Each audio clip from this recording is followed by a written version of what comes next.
Oke guys, makasih banyaknya kita udah kumpul di sini, kita silaturahmi, tapi sengaja kita kumpulkan di sini untuk bahas sebuah diskusi yang keren banget tentang multi level marketing.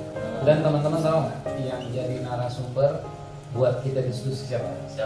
Top leader kita Bapak Insinyur Nabawan dan juga anggota DPR RI 3 periode. Keren ya, keren ya, keren ya. Bagus sekali nih, berita bagus. Kebetulan sangat banyak sekali pendapat orang tentang bisnis kita, khususnya multi level, yang ada berpandangan begitu negatif, bahkan bilang skema ponzi, bahkan bilang money game. Kadang kita dicap penipu gitu loh. Kurang ajar gitu kan.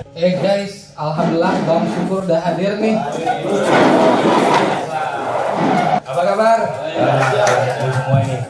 Silakan duduk. Minum dulu. Gimana nih Pak Marahalim, Pak Said? Diskusi kita hari ini apa nih? Makasih banyak Bang atas kehadiran Abang hari ini buat kami semua. Kami selalu doakan Abang, keluarga sehat selalu. Amin. Ya, kita semua sehat ya, jangan cuma saya ya. Siap. Biar kita bisa membangun bisnis kita dengan luar biasa ya. Siap. Karena kita adalah orang-orang luar biasa. Makasih banyak Bang. Jadi gini Bang, tadi kita diskusi sama teman-teman. Jadi bagaimana kita memahami cara pandang masyarakat tentang bisnis multi level marketing. Karena banyak pandangan di masyarakat itu bisnisnya jelas, money game, memperkaya di atas, skema ponzi dan lain-lain. Mimpi lagi ya.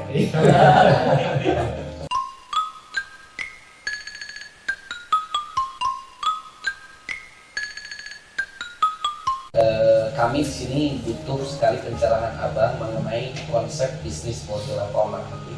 Sebenarnya apa sih Bang bisnis multi level marketing itu? Maka untuk memahami apa itu multi level marketing, saya harus menjelaskan kepada kalian konsep pemasaran produk. Itu ada 2 poin penting. Yang pertama adalah strategi pemasaran itu sendiri. Gimana sih cara menjual? Nah, yang kedua adalah strategi penetapan harga jual.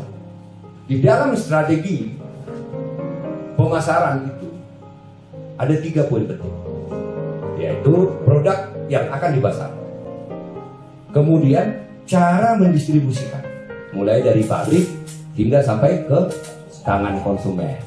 Nah, yang ketiga itu adalah mempromosikan. Nah, kita bicara produk. Nah, tentukan produk yang akan diperjualbelikan kepada penjual lainnya atau langsung kepada konsumen, maka produk tersebut kan harus buat penjelasannya.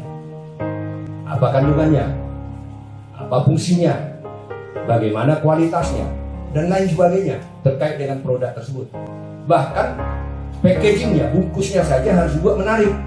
Nah, kenapa menarik? Agar orang tertarik membeli produk tersebut. Yang kedua, distribusi produk atau kita sebut dengan distributor. Itu adalah aktivitas untuk mendekatkan produk yang diproduksi dari tempat produksi hingga sampai ke konsumen atau pembeli.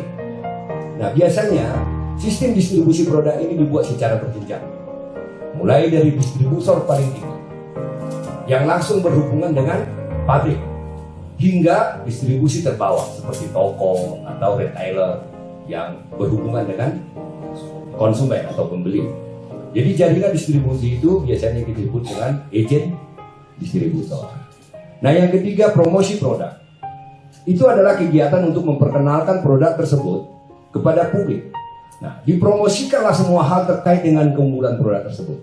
Nah, ada yang mempergunakan media elektronik, media cetak, event, ala-ala Praga, ya, di tempat-tempat publik itu kan kita lihat tuh baleo-baleo kadang-kadang banyak gitu ya. Apalagi di zaman digital sekarang dilakukan dengan media sosial. Nah, penggiat media sosial juga sudah dilibatkan sekarang, yang kita sebut dengan influencer ya. Sekarang pertanyaannya adalah bagaimana sih menentukan harganya? Itu ada 3 poin penting. Yang pertama adalah biaya produksi. Nah, yang kedua adalah biaya distribusi. Kemudian yang ketiga adalah biaya promosi. Itulah yang kita sebut dengan pemasaran konvensional. Dan bisnis yang paling menentukan itu adalah di bisnis produk ini sih. menjadi agen distributor. Orang sampai buka toko ya, sewa ruko, buka toko ya, yang dia dapatkan fee kan gitu. Tetapi kan untuk terlibat di bisnis ini kan ongkosnya mahal. Dia harus siapkan apa? Dia harus siapkan gudang, nah, dia harus siapkan karyawan, dia harus siapkan modal untuk membeli produk awal kan. Gimana? Sudah jelas nggak? Konsep pemasaran konvensional ya.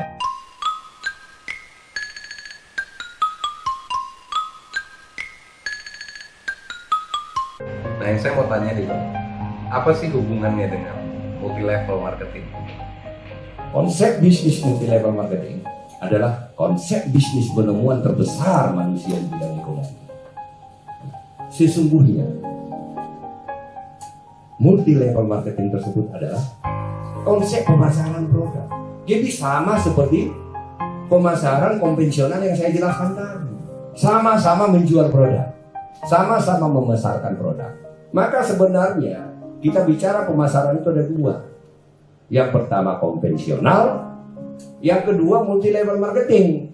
Bedanya multi-level marketing dengan konsep pemasaran konvensional adalah di multi-level marketing tidak mengenal sistem distribusi.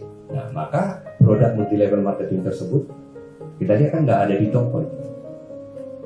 Dan produk multi-level marketing tersebut tidak dipromosikan. Nah, harganya bagaimana? Bahwa harga jika produk tersebut dipasarkan secara konvensional atau secara multi-level marketing sama, maka biaya promosi, biaya distribusi di konsep pemasaran konvensional itu menjadi bonus.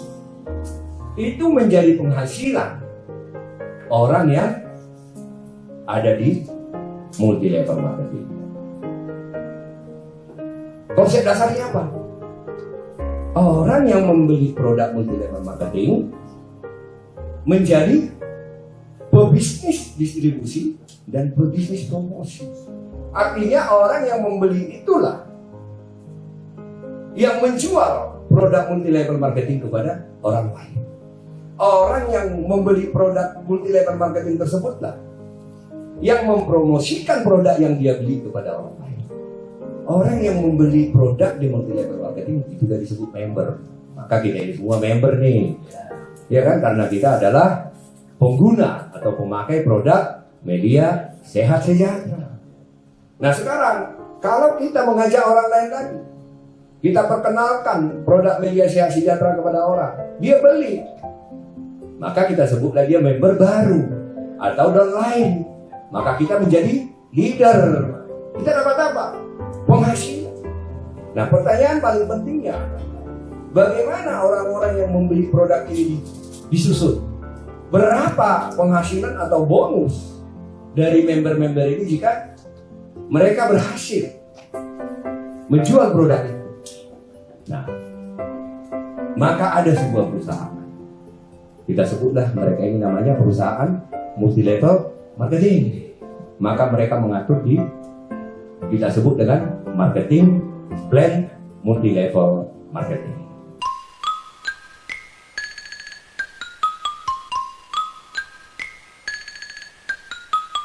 Pertanyaan selanjutnya. Oke, saya Bang. Oke, yes. Ya Bang, thank you Bang. Ini seru banget Bang ya, dari tadi saya menikmati sekali Bang pertemuan kita. Makasih banget nih waktunya Bang. Oke Bang, saya ada pertanyaan nih Bang, melanjutkan yang berikutnya. Jadi banyak orang yang menganggap ya multi-level marketing ini sama dengan skema Ponzi dan money game.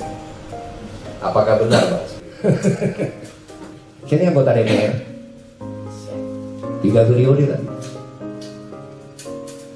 Saya pejabat tinggi negara. Saya tidak akan pernah mau main money game. Saya adalah pelaku bisnis multi-level marketing. Dan saya adalah bisnis multi-level marketing. Dan saya adalah member multi-level marketing.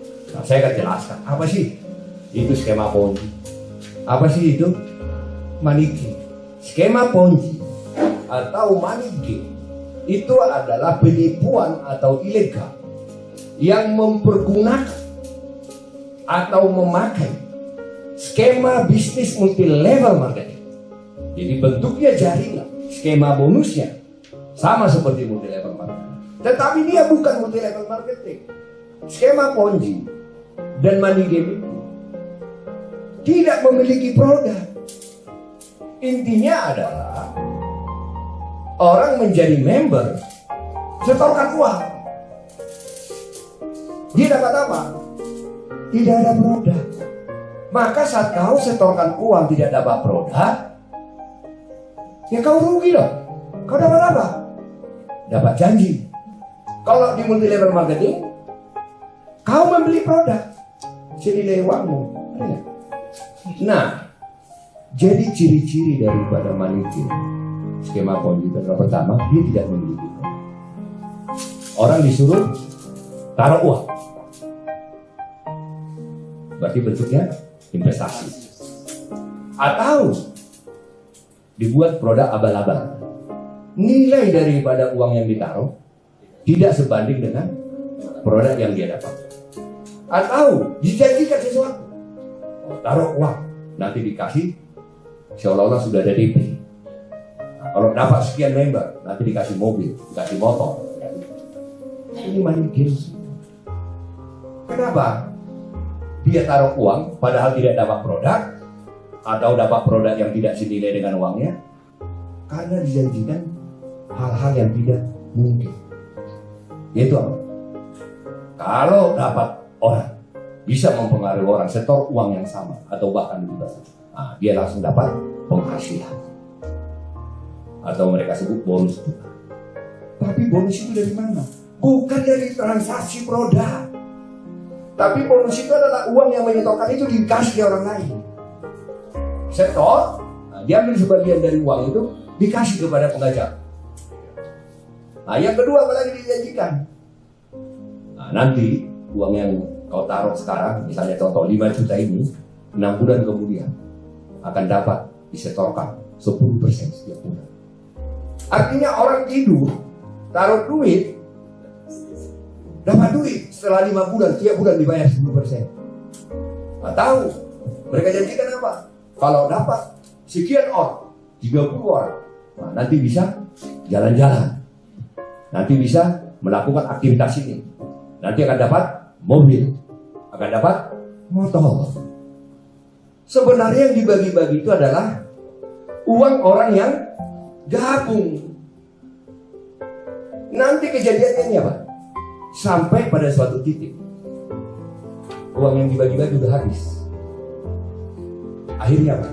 Nggak nyampe 1 tahun, orang masuk, udah banyak yang membagi, udah gak bisa lagi dibagi. Yang terjadi apa? Tutup, kabur pemiliknya. Maka siapa yang menjadi korban money game? Siapa yang korban daripada skema Ponzi itu? Yang korban itu adalah orang yang bergabung belakangan. Yang pertama-pertama mah uangnya udah balik. Orang belakangan dia nggak dapat apa-apa. Ini tolong diajarkan kepada masyarakat kita, dan mudah-mudahan orang yang mendengarkan diskusi kita ini paham apa itu money game. Jangan dikatakan kita skema Ponzi. Kita transaksi produk. Orang yang gabung ke kita beli produk senilai harganya. Jadi skema Ponzi, money game itu adalah karena dia membagikan uang, bukan hasil penjualan produk multi level marketing, tetapi uang hasil orang yang menanamkan uang. Itulah konsep money game dan skema Ponzi. Oke, jelas ya? Saya pikir udah paham ya.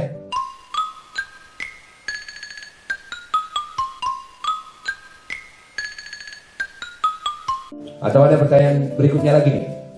Siap, saya Bang. Ya, silakan Bikin. Terima kasih Bang atas pencerahan hari ini.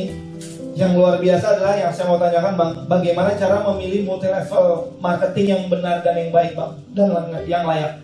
Dan yang kedua, apa keunggulan media sehat sejahtera dibandingkan MLM lain Bang? Gitu. Mantap tuh pertanyaannya tuh. Udah langsung menusuk nih. Oke, artinya pertanyaan ini kan udah next level. Nah, kita ini kan member media semua nih. Kenapa sih kita menjadi member media? Saya anggota DPR, kenapa sih tetap bangga menjadi media? Ya kan? Pertanyaan itu luar biasa. Tepuk tangan dulu dong untuk itu. Udah kelamaan kita diskusi. Saya harus ada rapat ini. Jadi biar kita ketemu lagi diskusi berikutnya ya.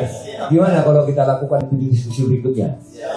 Kumpul semua, jadi kita bahas nanti di sana parameter memilih multi level marketing dan kenapa kita menjadi member media sehat sejahtera.